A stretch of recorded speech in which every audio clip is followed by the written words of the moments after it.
a red flag flying here.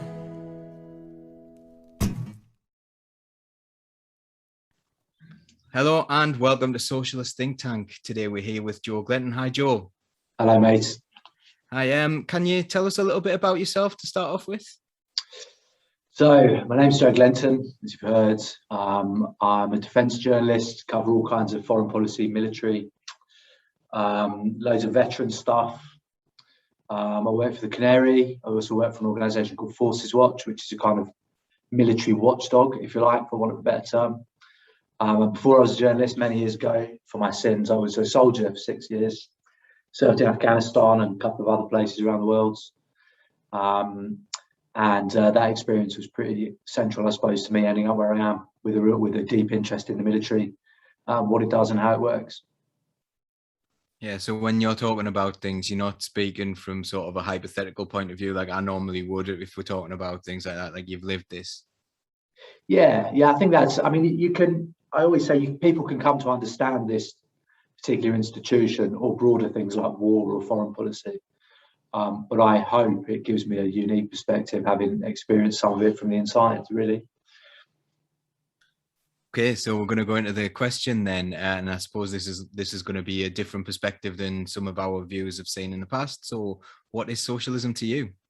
I think on a fundamental level, it's just sharing. It's just sharing stuff on a really basic level. It's just about, in fact, some of my socialist ideas actually come from the military, and it's not what some of you would think you would find socialist values, but it places a high emphasis on looking after your mates.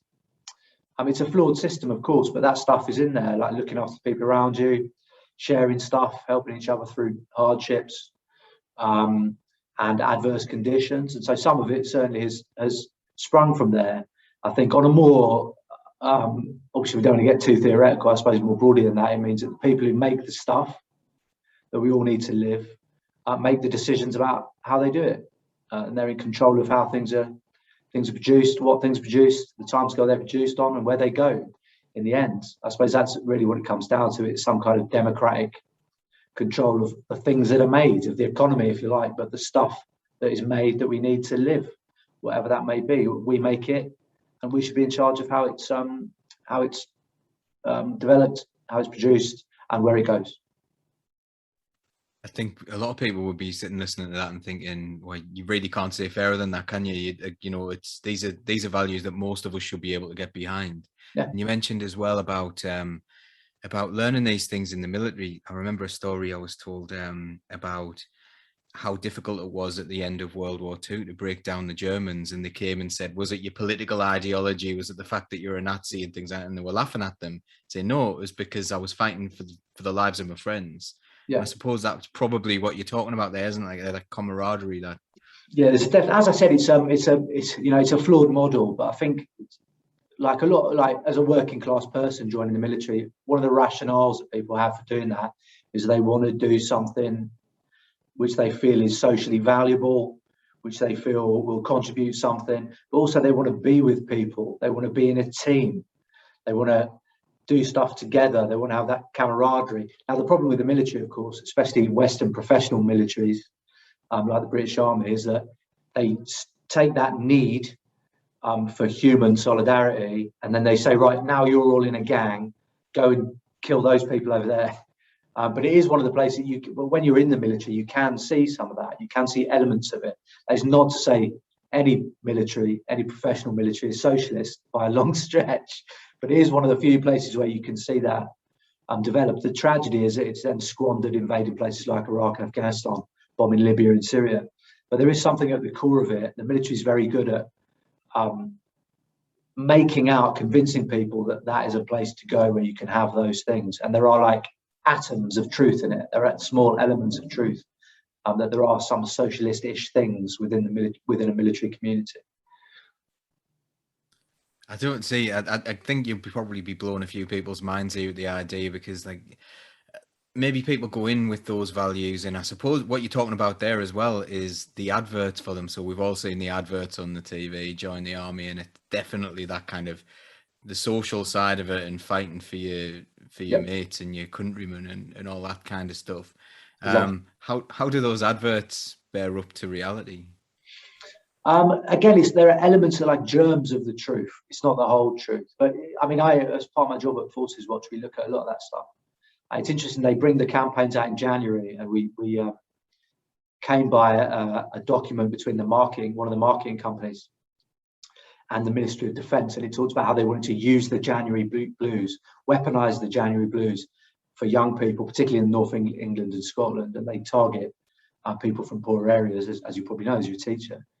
But within that, well, when you look at the way they make those adverts appealing, it's all about community, mates, solidarity, friendship, and other things as well, adventure, social advancement, and so on. But at the core of it, I think, and that really comes out in the recent adverts, is the idea that you can be part of something which is of value. Now, whether or not it is of value, totally questionable, and it's important to question that in light of what we've seen playing out in Afghanistan in the last few weeks.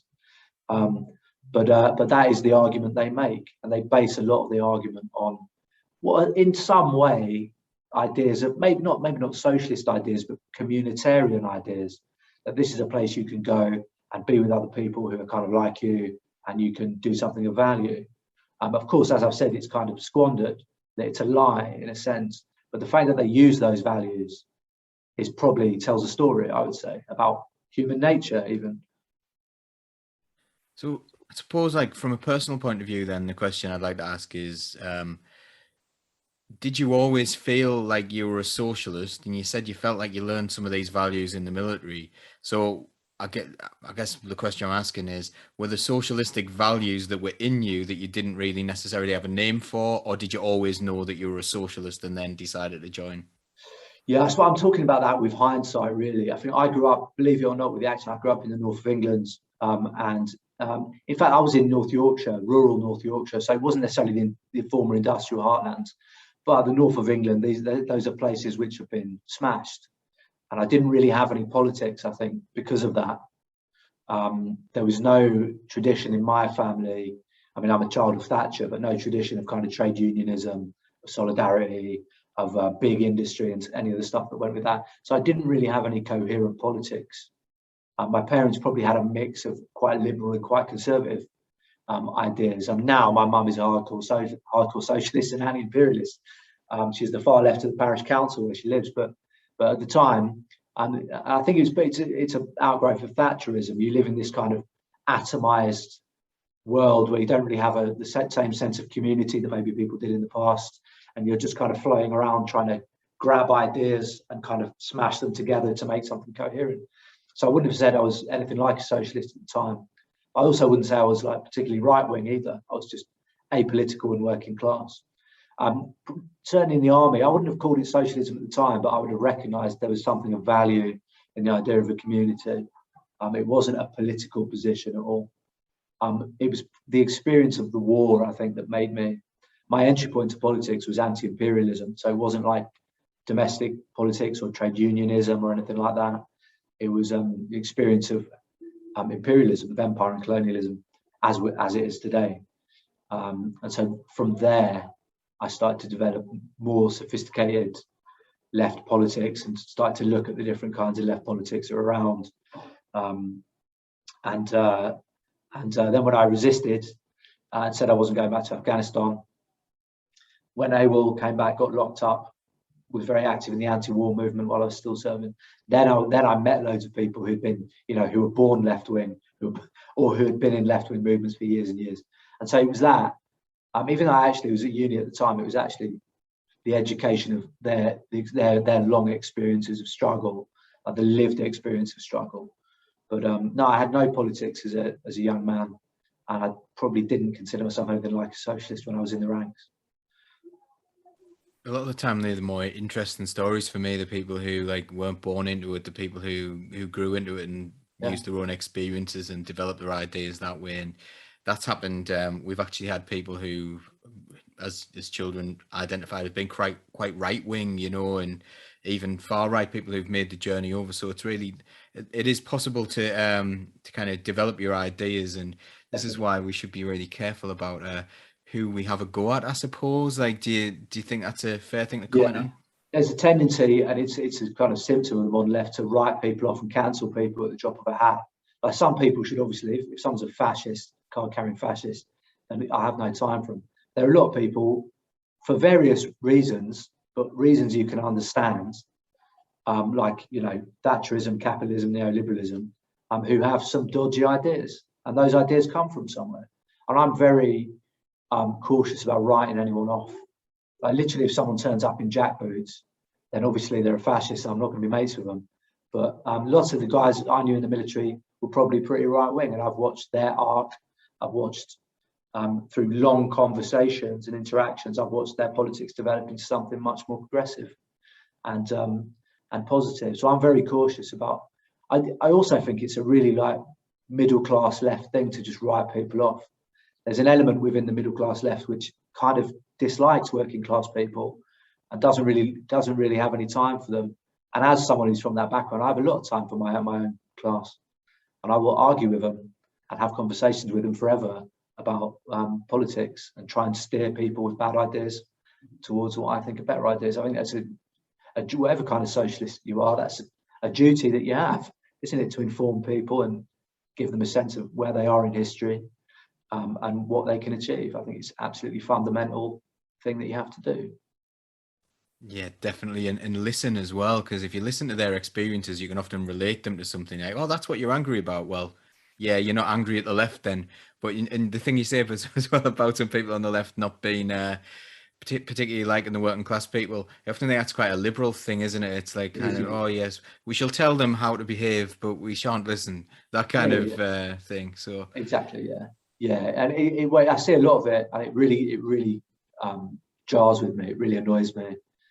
But I would take, you know, there's so many lefties I've met over the years who are like book smart, not a degree to their name, who've, you know, almost autodidactic, have developed their own politics in the real world at the coalface, if you like, a struggle. And I would take any one of those over the kind of Oxbridge left any day of the week. And that's not to say, I know lots of people who are middle class and went to Oxford who are good people as well. They do exist, but I always think working class people should never be made to feel like the guests in a working class movement. We're not the guests. We're the people who should be in charge of that thing. That's my position.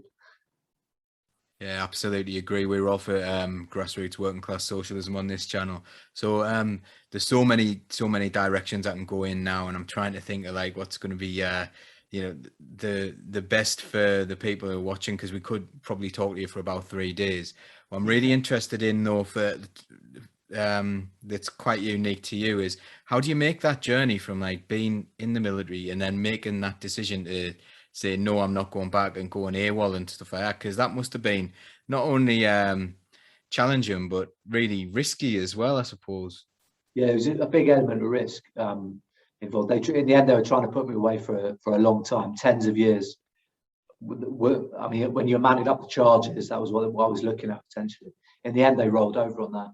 But it was because, I mean, I guess because I had no politics, it was actually a moral thing. And you could describe that as conscientious objection. I mean, there are a conscientious objection. We mostly think about conscientious objection in terms of World War I, and it's actually a slightly more complex. There's different kinds. Conscientious objects are religious or non-religious or whatever. But I basically went on tour, and I love the army. It's the first time I'd done something which I felt was valuable. I had a bit of money in my pocket. I was kind of, we got in good shape, and we were doing something which I thought was of value. And I would have stayed for 22 years. But what actually happened was I went on tour. We were in Kandahar. We weren't on the front line, but we were very busy. We were provisioning, we were providing all the stuff for the operation. And it became clear that our presence, the presence of the British military in southern Afghanistan, had created an insurgency, and that we would hear every day reports from the front line. And it was very clear that this thing, which had been framed as a peacekeeping operation or whatever, there were various rationales we were given for going, had actually caused an insurgency, was having a really bad impact on the people in Afghanistan. That lots of people being killed, on our side. A lad from my regiment was killed. It became very clear that this quite literally wasn't what it said on the tin. We'd been given these highfalutin moral justifications, and there were various ones, the opium crop, helping brown girls go to school, all these very kind of moral things. And actually what happened is we'd caused an extremely vicious insurgency. And that was the pattern that was set. But certainly in my time there, that it was kind of like a seed. It wasn't like, it didn't just spring into my mind as a fully developed political position. I was like, actually, I don't really agree with this. And I finished my tour, got promoted, and it was a weird moment because I was getting a pat on the head, which I'd never had before, going, "Oh, you're a good lad, Private Glenton. Now you can be Lance Corporal Glenton." Yeah, at the same time, there was this inner thing, looking at this conflict and not having like a really complex knowledge of international relations or foreign policy, going, this is not right. And so it was probably more after I came back, when you have time, you don't really have any time to think about this stuff on operations. I started to think, actually, I don't really agree with this.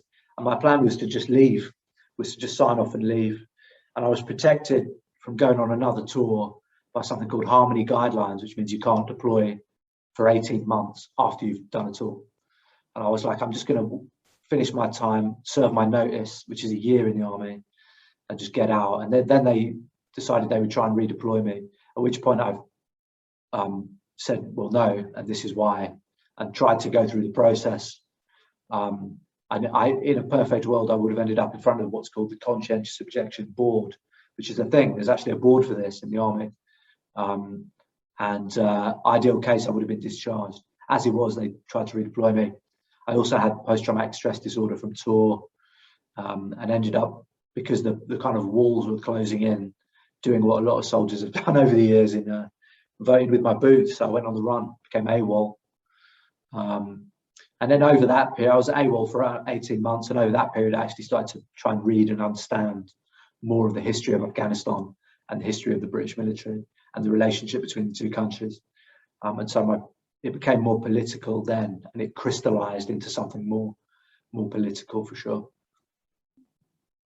And what were the risks involved here? Like, obviously you're risking your liberty, and so where did you go as well? Like, how do you keep going for 18 months when you're AWOL? I guess they were looking for you.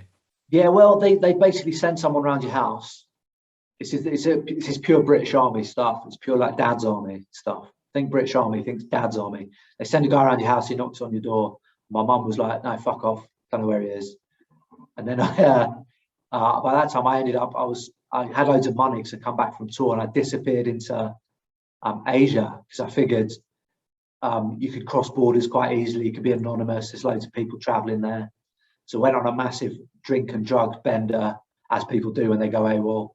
And I remember smoking opium on the banks of the Mekong, like fucking Apocalypse Now, with a fan going over my head.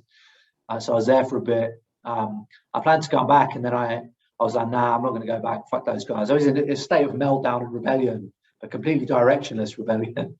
And I met a lot of people there who were going to Australia, and they were like, we're going to get these working visas. You can stay out there for like 2 years, work on a fruit farm or whatever. And so I applied in an internet cafe in Bangkok. It's an online form, and there were some questions like, do you have any experience with firearms or explosives? And it was just a tick box, and I was like, no. And then 2 days later, I got this visa to Australia. Absolutely bizarre circumstances. So I ended up in Australia for another 18 months. Eventually, when I'd kind of become more politically conscious, my PTSD had settled down and become more balanced. And I was like, I don't want this hanging over me forever. So I'm going to go back. I'm going to go back, and I'm going to take them on. And that's exactly what I did. I flew back in, handed myself back in. My mate, another Lance Corporal, was on the front desk, and he was like, where the fuck have you been for 18 months? Oh, you nutter. And so, yeah, and then I was court-martialed. And the risks, I mean, I suppose the main risks involved were a lengthy prison sentence. Initially, I was charged with AWOL, and then that was changed to desertion.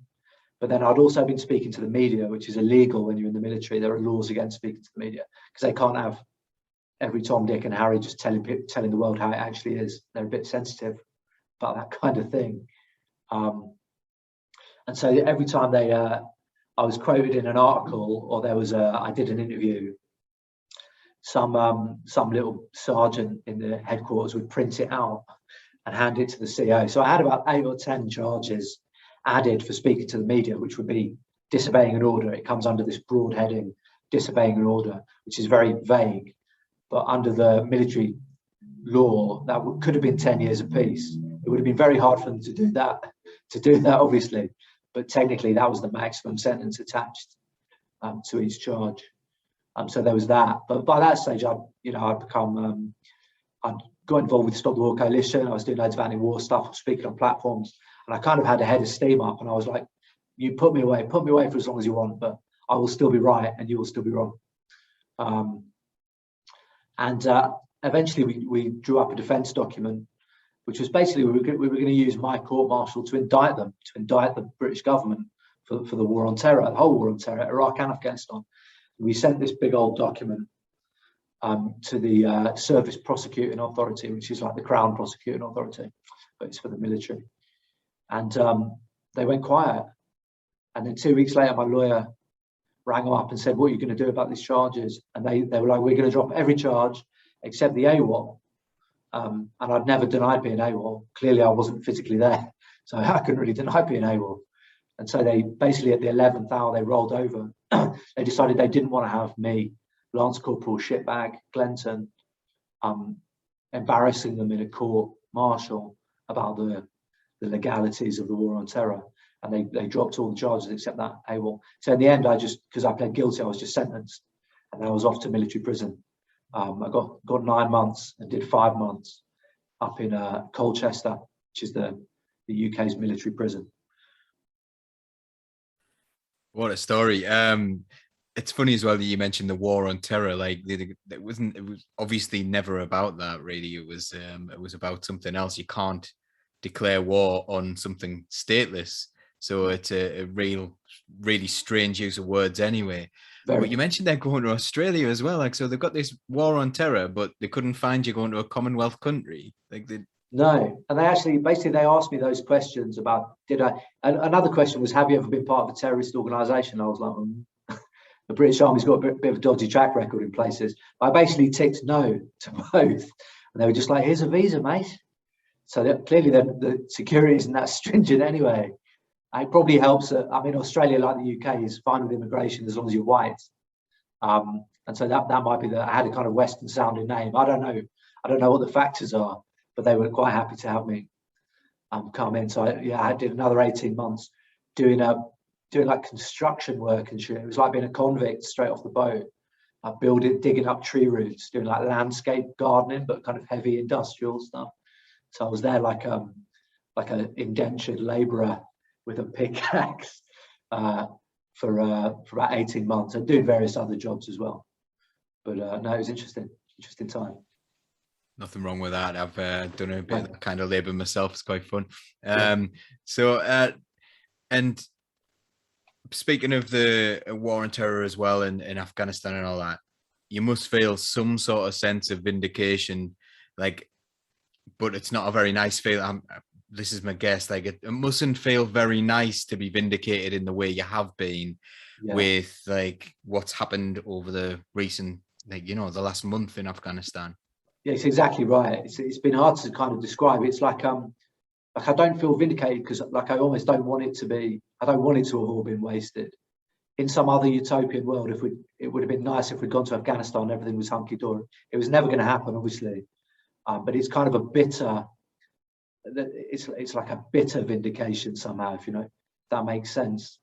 Lots of us said it. I wasn't one of the ones saying it from the start. I was joining the army when my mum was on the anti-war march, and Jeremy Corbyn was giving his speeches, and Tony Benn and all those guys.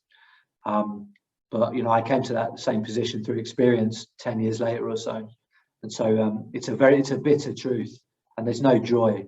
I don't think anyone will crow about it or take any joy in the fact that we were proven right, because it all seems so avoidable. So it's a very sad kind of vindication, if you know what I mean. Given it was so obvious to so many people, how is it that they've managed to get themselves into the position where they haven't been challenged over this for a long time? Like Afghanistan almost became forgotten. It almost became like this perpetual thing. Some people, like, you know, it's half a lifetime for some people, or, you know, it's a long time we've been there. And if you think back to how long that conflict's gone on as well with Russia and the idea of how it was set up and everything, how have they managed to portray this thing where actually this is okay, this is normal, this is not something that we should be concerned about? I suppose it's kind of about, one part of it is just a particular kind of hegemony, isn't it?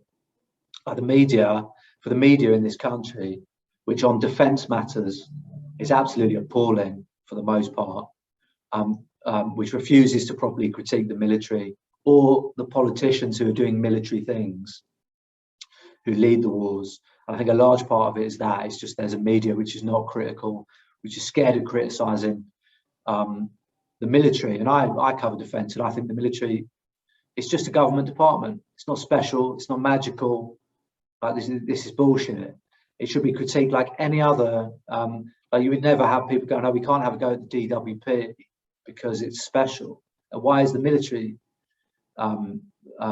prized in particular? I mean, the reasons are obvious. Is because we're a very militarized country and an imperialist country. But when you look at it objectively, you're right. It's bizarre. It's absolutely bizarre. And you just look at the quality of journalism around defence. There are some good people, like the guys at Declassified, who are UK friends of mine, do fantastic, penetrating defence journalism, which is why they've been blacklisted twice by the MOD. But on the whole, defence journalism is absolutely appalling in this country, and there's a strong sense of deference and an unwillingness to critique things, anyone dressed in camouflage, basically. And I really had a sense of that. I can remember my mum was sending me out press clippings to Afghanistan about incidents which had happened, which I'd heard about from directly, and going, this doesn't at all reflect the situation on the ground. These are reports from mainstream newspapers, and they just don't reflect what's happening in this country and in this war. So part of it is that. I suppose that's the part I can speak to most strongly because I'm a journalist as well. I later became a journalist. And part of the motivation for that was that defence is covered so badly and with such deference. Like if you're going to be a defence journalist, I think that the problem, a lot of mainstream defence journalists, they kind of want to be close to the military. They want to go to the cocktail parties. They wanted to be invited on the Defence Secretary's foreign trip and hang out with Ben Wallace or whoever it is at the time. And that's not critical journalism. And there are all kinds of interests which were invested in the Afghanistan war not being properly reported or critically reported. The arms firms made huge amounts of money out of it as well. The generals increasingly have tended to point at the politicians and go, it's their fault. But we should remember the generals pushed for the maximum involvement in the wars, absolute maximum involvement in the wars. And they are exactly to blame. And they only moan when they've left the military and they've got a book to sell. Then they'll be like, oh, I was critical of this the whole time. And I always think, oh, if I, as Lance Corporal scumbag, could be critical, why couldn't you? You're a general. Like, you could probably get away with it. You could probably be publicly critical of the wars. But you didn't, which probably tells you something about the moral health of those people, whether it's the media, the arms firms, big death, the defence firms, big death as I like to call them, or politicians. They're kind of inured to going to war, and they're very unwilling to be critical about it, I think. I want to explore this a little bit more, but firstly, I just want to ask you something about politicians now. Our old MP was on the Defence Select Committee, and Phil Wilson, who was the successor to Tony Blair, and he used to love to go down and get dressed up in military gear and sit in an airplane and stuff like that. And he wasn't in the military. He'd done some sort of one-day training course or something. What do people in the military think of people when they do things like that? So in the military, we have a name for people who cosplay as soldiers. We call them Walter Mitties, Waltz. And it's based on a really old James Thurber short story. It's published in the New Yorker in the 30s about a guy. There's a film about it. They remade it, a film about it with Sean Penn and Ben Stiller. And it's about a fantasist. And his fantasies interfere with his normal life. So that's what we call Walter Mitties, or what we call those people.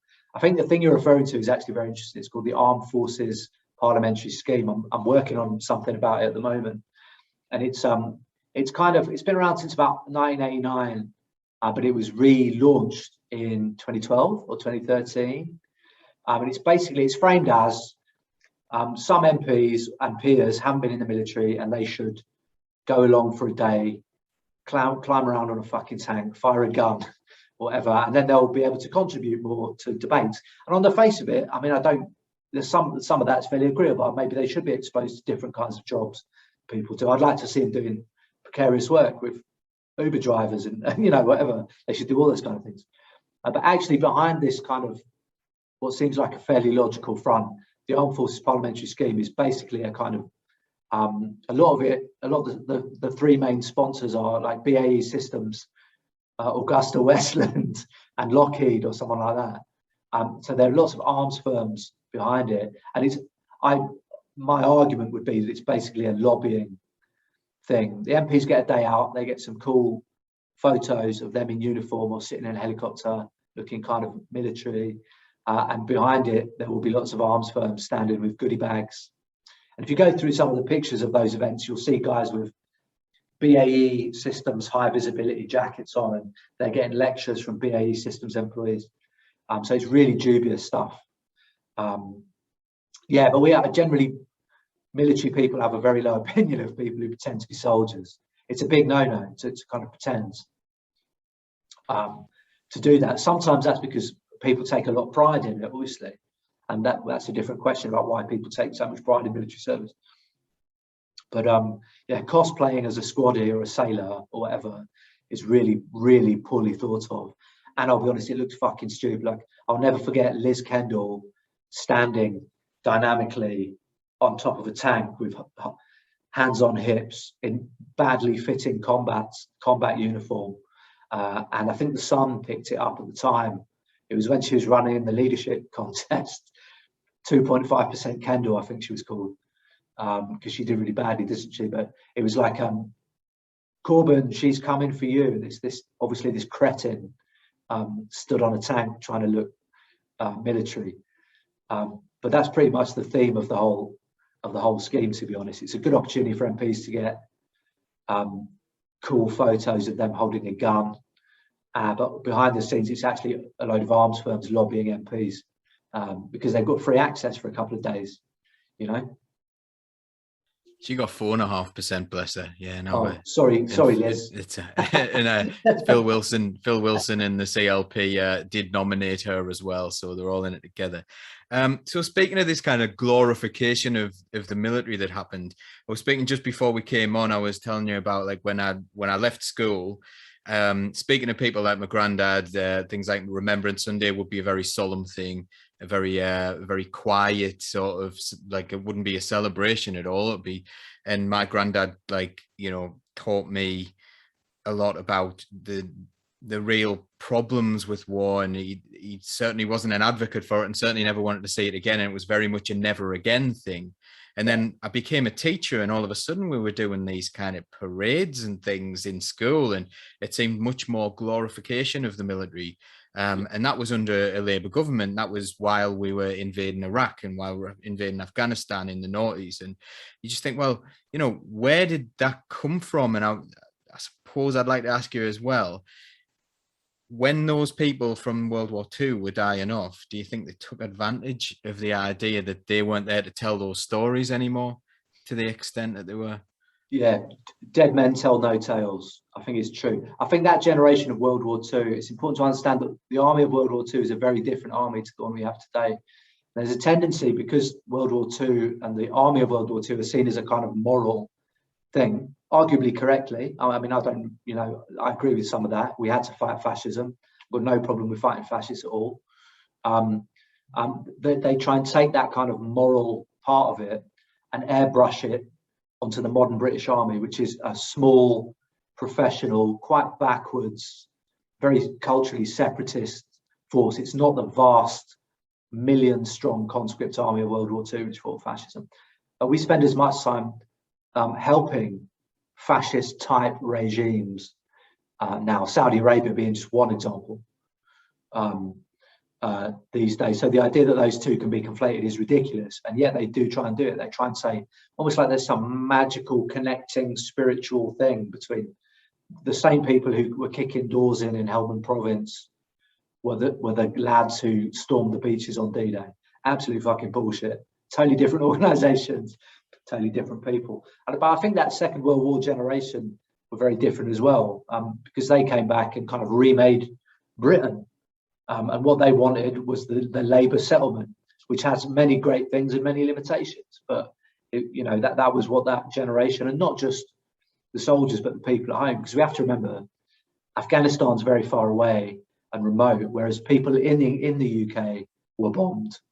The war was much closer. Like London was bombed, Bristol was bombed, Liverpool was bombed, and so on. And so it's a very different thing.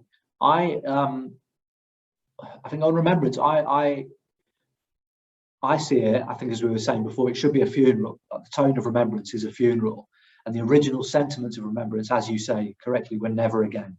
Those were the sentiments of the first remembrance in what 1920, 1921, I think the proper ceremony started. And that's been completely lost. And one of the reasons for that is basically failure in Iraq and Afghanistan. That led, Gordon Brown was a particular figure, and other Rupert the Murdoch Press, the generals, various big charities, Health Heroes and stuff were kind of the forces which shaped this new narrative. We did very badly in Iraq and Afghanistan, as we've seen. It's beyond doubt now. And the public, not in a really theoretical anti-imperialist way, but the public just didn't like the wars. Like mum and granddad at home didn't want to see 19-year-olds coming back with no legs. It's not like highfalutin theoretical position. It's just a basic moral position.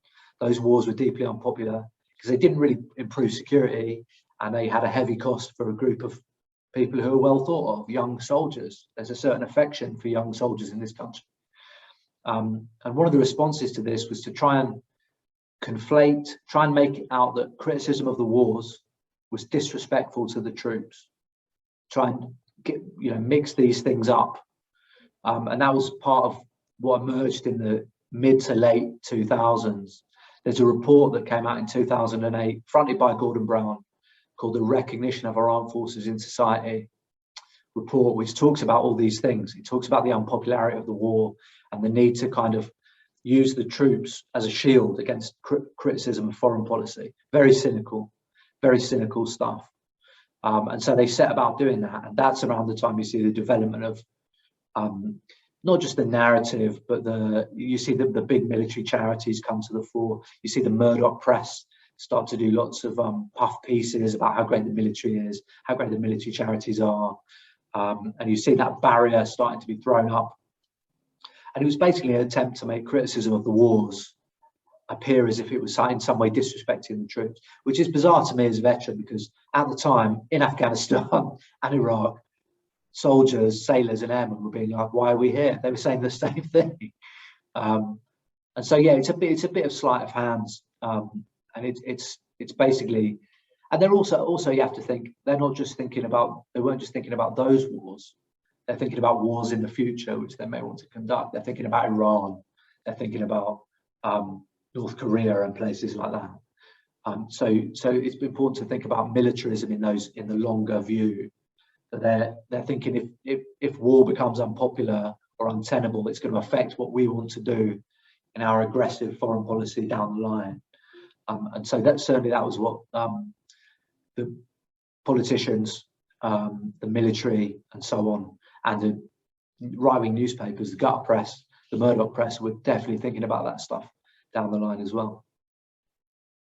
It's really interesting you say that, like, about what people thought at the time. We did an Afghanistan special on this channel a few weeks ago, and we had a refugee from Afghanistan, Mohammed Azif, and we also had an ex-military person who I'm friends with, Gary Coleman, and they were agreeing on everything. Do you know Gary? Yeah, I do. Yeah, well, I know really him off Twitter. He's a good character. He's a good character. He's good in real life as well. He's spot on. But they were agreeing on everything, absolutely everything, and I don't think that would be the position that people would assume from someone who had been there in British military in Afghanistan and and with an Afghanistani refugee. But yeah, the agreement was there. And is that something you found as well?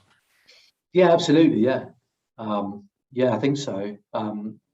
Yeah, and I mean, I went to Afghanistan as a young soldier, obviously in 2006, but I went back last year unarmed, without the kind of barrier of a military role as a journalist, and spoke to Afghans, and we were very much in agreement on the big stuff about the war and the occupation. You couldn't get a cigarette paper between us, to be honest, in terms of how we thought about the previous 20 years of war and occupation and the effects that it had on people there and people here. And I'm always at pains to point out, obviously I know lots of people who suffer very badly, military people who were injured, some who were killed, some who subsequently took their lives, lots who have mental health stuff.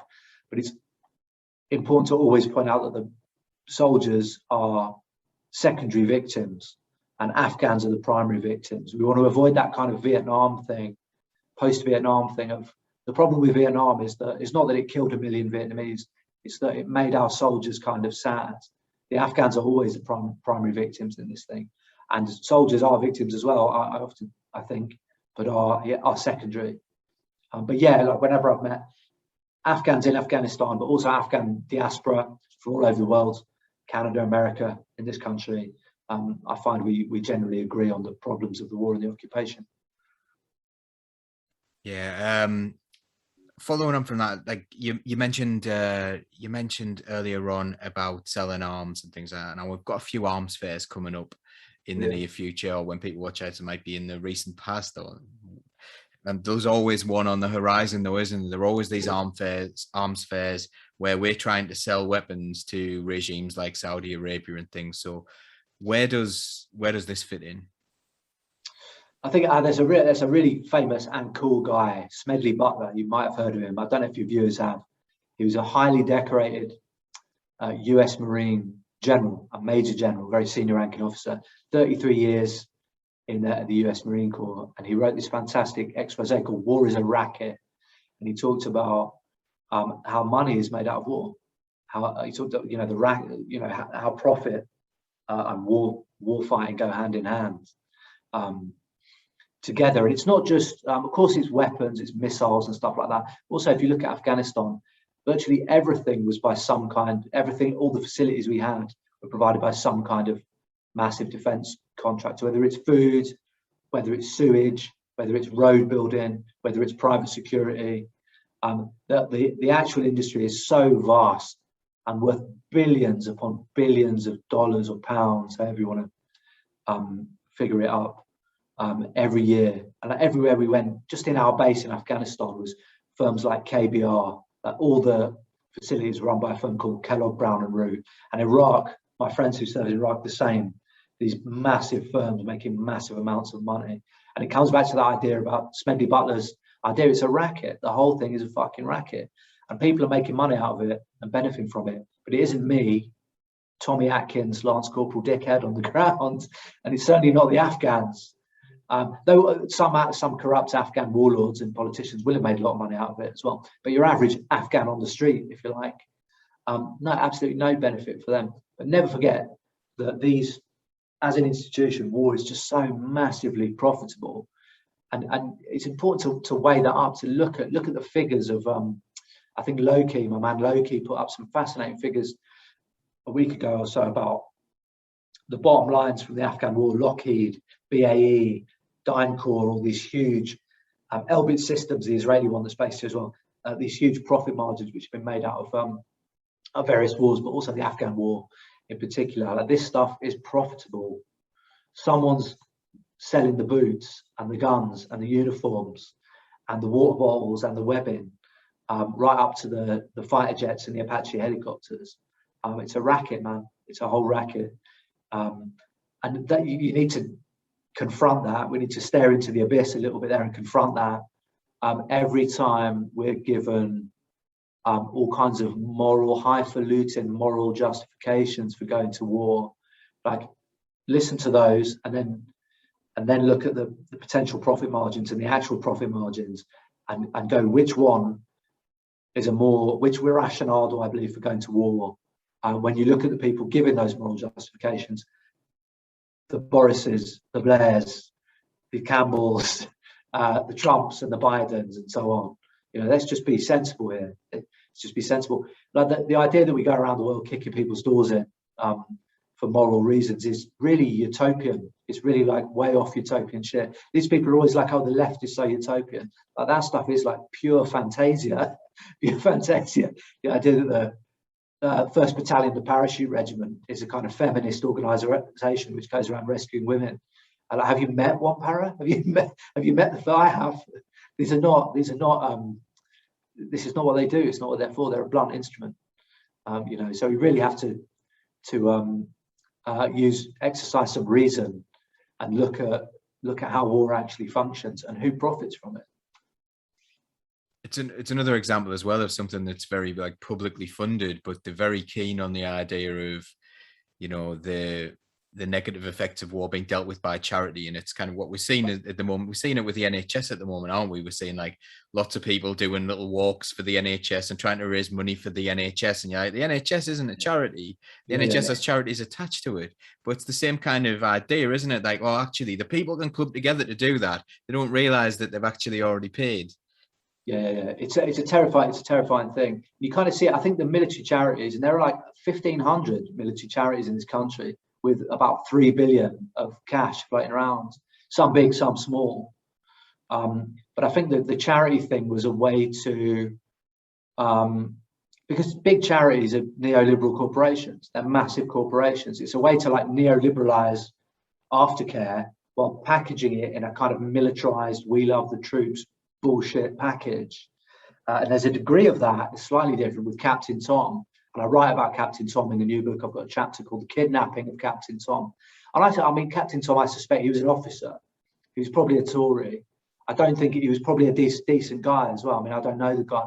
But there was something about that mixture of like old World War II veteran who we can all worship, and the idea that the NHS is framed as a kind of private or a charity interest.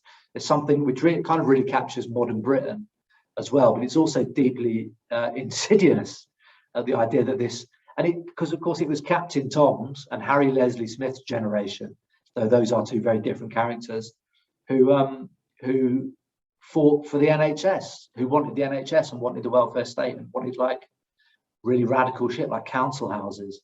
It's part of their legacy which is being chipped away at, in that case by a veteran of the same war. So it's a real example of just how messed up British politics is, and British culture is now. Yeah, couldn't agree more with that. It is an utter mess. But you referenced there your book, so we're going to talk about your book for a little while now. So what's the premise of your book? Because I'm like, after the things you've told me, I'm really looking forward to having a good read of that. So what's your book about? So it's called Veteranhood, Rage and Hope in British Ex-Military Life. And basically, I was really pissed off that veterans are often, in fact, sometimes on the left as well, particularly the kind of better off left, as either always small c conservatives or kind of fascists who are irredeemable, who are all thugs. And I know, and you know, and Gary Coleman knows, because I've had this conversation with him as well, that that's just not the case. That veterans have always been part of the left's composition.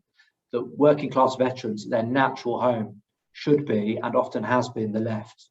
Because when you go into the military, you come up against the officer class, against the absolute power and injustice, in a way that's probably more unrestrained than in civilian life a lot of the time.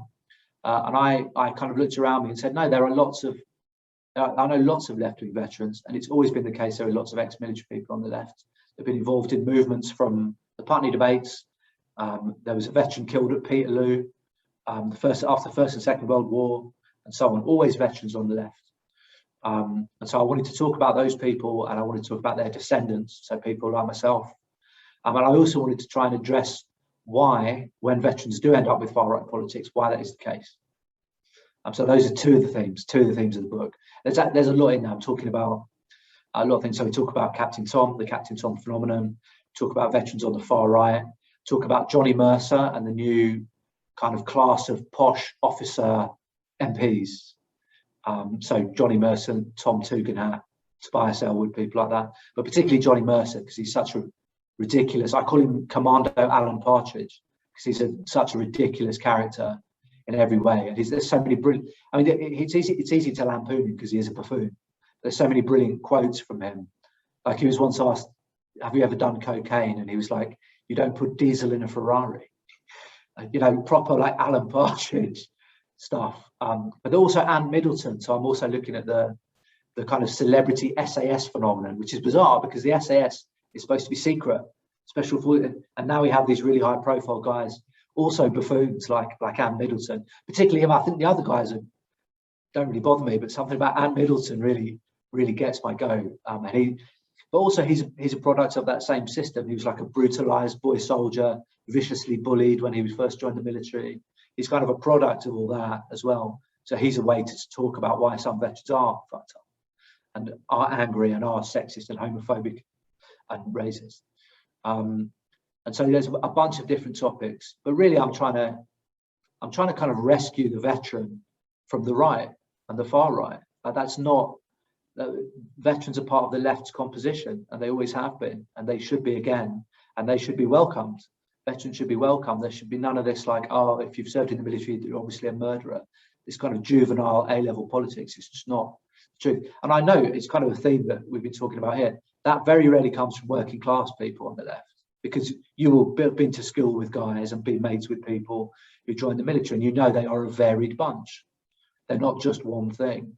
When I get that, normally it's from a real kind of, I call them the left poseurs, this kind of posy kind of left politics, which is very quick to just write off and cancel whole groups of people, ex-military people among them. And so there's some quite strongly worded attacks actually on that kind of left-wing politics. And it's kind of, again, it's in a way I'm trying to say what I said earlier or alluded to earlier, is that working class people are not guests on the left. They're not guests in working class movements. You are. You know, you can come in, but these are our movements. And so you have to respect the rules and play the game. So part of it is about that. I'm trying to reclaim the idea of a left-wing veteran identity, which has loads of really fascinating history in this country. So yeah, I'm really interested to hear about that in this country, especially because I know, like, obviously, in Vietnam, the protests like as soon as they embraced the veteran, they got a lot further. That's about right, isn't it? Yeah. Yeah. And it's the Vietnam example is really interesting because it's basically there's every defeated army comes up with a stab in the back myth about why it lost. And in Vietnam, it was the hippies and the women and the liberals and the communists. We couldn't possibly have lost the war because we're racially superior to those people. That was the rationale from the American ruling class. And so what must have happened is that there was an enemy within. We all know about that term. And it will happen with this war. It happened with Vietnam. It happened for the Germans after the First World War. It happened for the Confederates after the American Civil War. It always becomes this idea of a kind of feminized enemy, a left-wing enemy who has betrayed the country from within. And that's a big part of it. Speaking, like, we've mentioned, and it's the third time I'm going to mention Gary, so he's going to be absolutely delighted about this. He's not particularly let's see, he's not particularly big-headed. He's quite shy about the good things he's done, but he was absolutely brilliant on the doors for us around here when it came to tackling people who would say that Jeremy Corbyn was a traitor and things like that. And we had people coming out and they threw a leaflet at Gary. They threw this leaflet at him and said, "How dare you? I know about Northern Ireland," and things like that. And he's like, "Well, I served in Northern Ireland, and I'll tell you what, Jeremy Corbyn is not anti-British. He's not, like, you know," and it really, really took the sting out of that situation. That person ended up feeling quite sheepish. Do you have any, like, kind of stories like that, or any experiences like that? I think people make lots of assumptions about veterans, don't they? And in a way, it's kind of funny. I think you will find, like Gary, a lot of left-wing veterans don't do the right-wing veteran thing of having like veteran on their Twitter profile. And we don't like, and it's not that we're ashamed of it, but it's like it's just really cringe. It's really, really cringy to lead with like Brexit veteran, no nonsense, common sense on your fucking Twitter bio. And so it only really comes up when you see right-wing veterans gobbing off, being like, I served this country, and Jeremy Corbyn is like, I wish Jeremy Corbyn was more anti-British, to be honest. He's too nice. but yeah, and it really stumps people when they come across someone. It's like a real cognitive dissonance, the idea that a veteran could be left-wing, because that idea has such a tight hold on the kind of imaginary now, that all veterans hate Jeremy Corbyn, basically because a load of made up bullshit about him supporting the IRA. So yeah, I mean, I've come across so many examples, it's hard to pin them down. But yeah, a lot of examples of just the cognitive dissonance of right-wing veterans when you go. In fact, I can remember I canvassed in Putney. It's the only place I canvassed in the 2019 election, and I was desperate to find a veteran on the door, because I'd seen this poster. It was a Sun arc, not that I read the Sun, but it had come up, and it was like a veteran had laminated a bit of paper and gone, "No labourer knocking on this door, I'm a veteran," as if that was the answer. So I was desperate. We went canvassing in Putney, and I was like, I hope I get one. And it was pissing down. Obviously it was winter, it's not long before the election.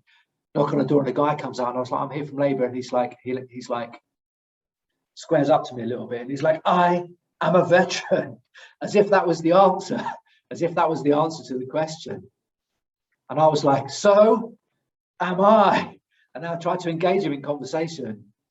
I was like, so what were you in, mate, and all that. And we looked at each other for like 10 seconds, and he was just completely stumped by the fact that I was declaring myself as a veteran as well. And then he just, not breaking eye contact, he gradually just like shut the door. And that was it. I don't know what I expected, to be honest. Maybe a long kind of back and forth. But and it's a thing, like, there's just a lack of nuance. Like, the military is a conservative institution. Some people will go into it, maybe even a majority of people, and come out with conservative ideas. Lots of people don't. It's like, but it's the idea that there's an absolute, like, no veteran would ever. It's like a weird absolutist position. It just doesn't really reflect reality. Because I've met so many people from all eras, from World War II, all the way through Northern Ireland National Service, all the way through the First Gulf, the Falklands. So many who are socialists or anarchists or communists of some description, and it's completely understandable that they would be. I mean, why you know, the ratios are probably similar to just British society normally. Like, some people are left wing, some people are right wing, but some people have a real kind of bee up their arse about this fantasy that having worn a uniform automatically makes you either a small C Tory, at least, or a kind of Squadrismo type fascist who wants to shag statues and you know, do unspeakable things to the Union Jack. It's just bizarre to me, and it doesn't reflect British history at all. As I say, there's always been veterans on the left, and they've always been a central part of the left's composition. One of our chief statue shaggers around here, actually, we've got photos of him in a Nazi uniform. It's like unbelievable stuff, but he's always invoking this like veterans image. He's not a veteran. He's forever doing that, but there's a nice photo of him wearing this like neo-Nazi uniform. And he's trying to like defend monuments about World War II and that, like, mate, you're lost. That seems to be where we are as a country. I think that sums up like what a lot of people's attitudes are at the moment. I'm going to finish off by asking you one final question, which is, what would you like to see on the left? What would you like to see socialists do, and what hopes do you have for the future? That's a big question, but just pick something in there. It is a big question. My better half is a historian of revolutionary defeat of Franco Spain and the anarchists there. So she has all kinds of profound thoughts on how to deal with defeat, and that is what we're dealing with. But I'll try and muster some of my own. My feeling is we have to accept that for now, the parliamentary route is closed. I don't think there's going to be a time when we can force our way back. It was an accident of fate. Accidentally, a socialist was elected at the head of the Labour Party. And it doesn't mean I'm not going to be like, oh, everyone fucking leave Labour and start like proselytising about this or that.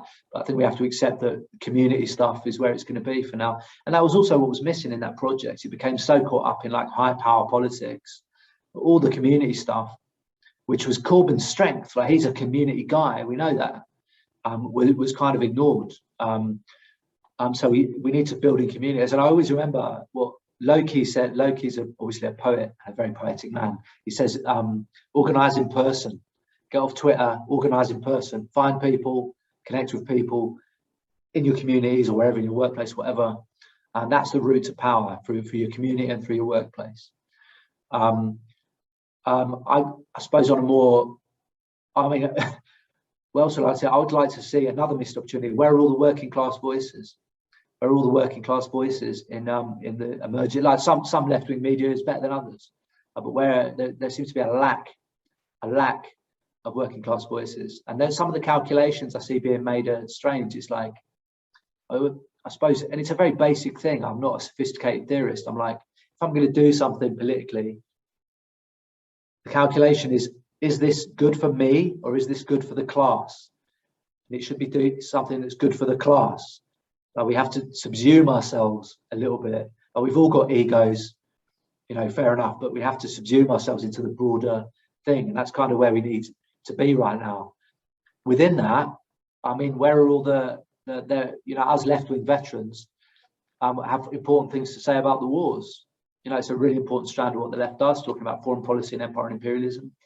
And I would like to see more veterans bringing their real life experience of those things to the fore. Certainly, some of that's come out of writing the book was that there are loads of us, and we all have big, important ideas and things to say.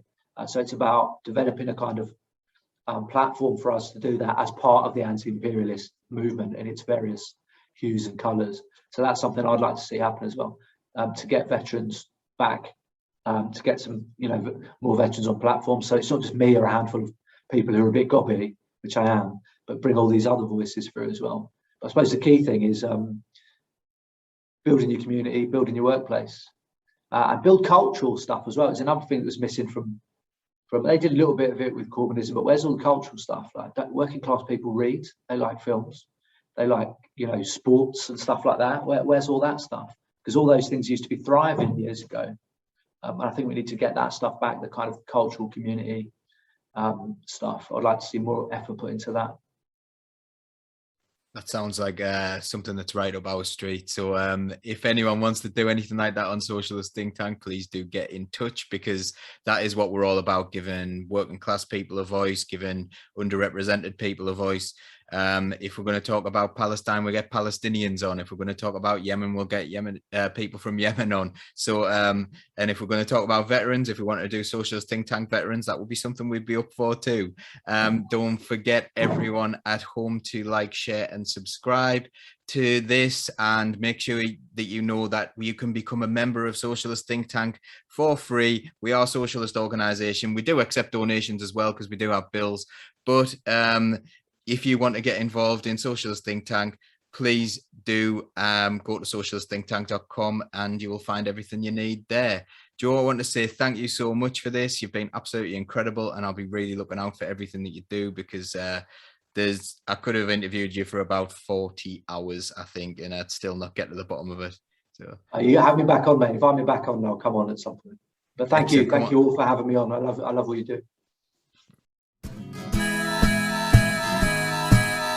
Keep the red flag flying here.